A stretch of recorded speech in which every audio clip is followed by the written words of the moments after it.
ఈరోజు మనం తీసుకెళ్లే కూర పక్కనోడు వేసుకోడు. ఎందుకో తెలుసా? నీ క్యాస్ట్ వేరు, ఆడి క్యాస్ట్ వేరు. మన ఇంటికి ఒక ఎమ్మెల్యే రాడు, ఒక ఎంపీ రాడు, ఎవరో రారు.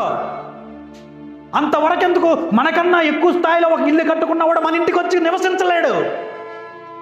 ఎందుకంటే కులగజ్జి, మతగజ్జి, తారతమ్యాలు ఉన్నాయి. కానీ ఈ లోకాన్ని సృజించిన ఆయన నీ హృదయములో ఉండడానికి ఇష్టపడుతున్నాడు. ఇంతకన్నా గొప్ప ఏం కావాలి మనకి? Amen hallelujah. What is the plan? తండ్రి ఇష్టమైందంటే ఇది. ఆయన ప్రణాళిక చూడండి. మరి ఆయన ఆత్మకు మీరు చోటిచ్చారా? ఆయన ఆత్మ మీలో నివసిస్తుందా? ఆయన ఆత్మను కలిగి మీరు ఉన్నారా? ఆయన మన హృదయంలోకి వచ్చి కూర్చోవడానికి ఎంత చేశాడండి. Amen hallelujah.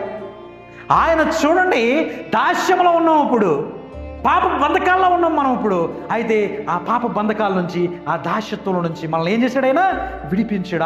ఆయన రక్తం వలనే మనకు విమోచన. ఈ లోకంలో కోళ్ళు, దోళ్ళు, ఎద్దులు ఏవి కూడా మనల్ని పవిత్రపరచలేవు. పాప పరిహారం జరగకపోతే ఆత్మ ఎలా వచ్చేది మన మీదకి?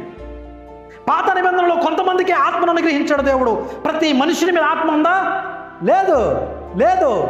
కొంతమంది వ్యక్తులకే ఆత్మ. కానీ నూతన నిబంధనలో ఈరోజు దేవుడు మన హృదయంలో నివసిస్తున్నాడండి. అది ఎంత గొప్ప ధన్యత అది.